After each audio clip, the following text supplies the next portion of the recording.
Mustapha Abdraman Zongoma est le directeur général de l'un des principaux groupes de presse privés de Niamey.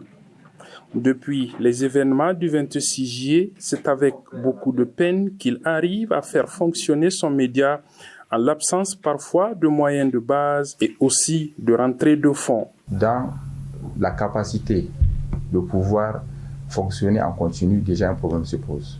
Sans électricité, on ne peut pas diffuser. Deuxième préoccupation au niveau économique. Vous savez que les médias, pour l'essentiel, tirent leurs moyens de subsistance à travers les activités payantes, ce que nous appelons ici communément les couvertures médiatiques.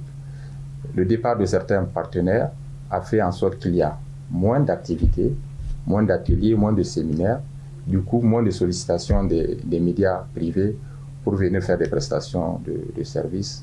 Et cela a forcément impacté sur la capacité des médias privés à pouvoir se générer des ressources. Dans les kiosques à vente des journaux, très peu de titres depuis quelques mois. Les sanctions imposées au Niger sont passées par là.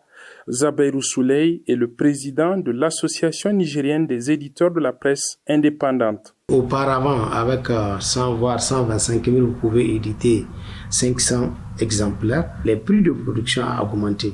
Mais malheureusement, jusqu'à présent, il y a beaucoup de journaux qui n'ont pas augmenté le prix de la vente des journaux. Et ce qui fait que même si vous prenez, quand vous vendez les 100 exemplaires, 300 francs, quand vous faites fois 5 fois 100, ça fait combien? Ça fait 30 000.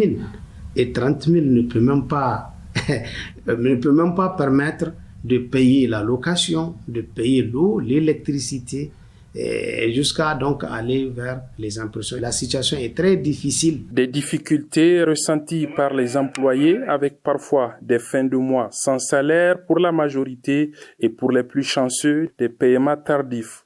Mokhtar Keiné, secrétaire général du syndicat national des professionnels de la presse privée, décrit le calvaire que vivent les professionnels des médias. Nous menons une vie très critique parce que si on ne fait pas attention, en tout cas si on ne fait pas attention, beaucoup de médias peuvent même amener à fermer.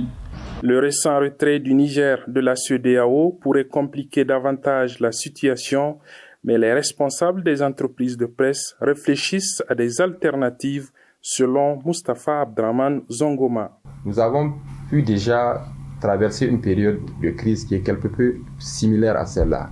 C'est celle de la période du Covid-19.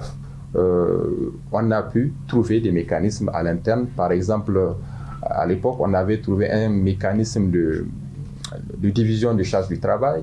On a pu mettre en chômage technique mais payé un certain nombre d'agents le temps de pouvoir passer cette crise. Alors que la presse se bat pour sa survie à cause des sanctions de la CEDEAO, les autorités militaires viennent de retirer à la Maison de la Presse, l'organisation fêtière des structures socio-professionnelles des journalistes, son autorisation d'exercer.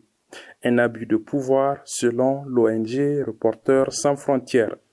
Abdul Razak Idrissa à Niamey pour VOA Afrique.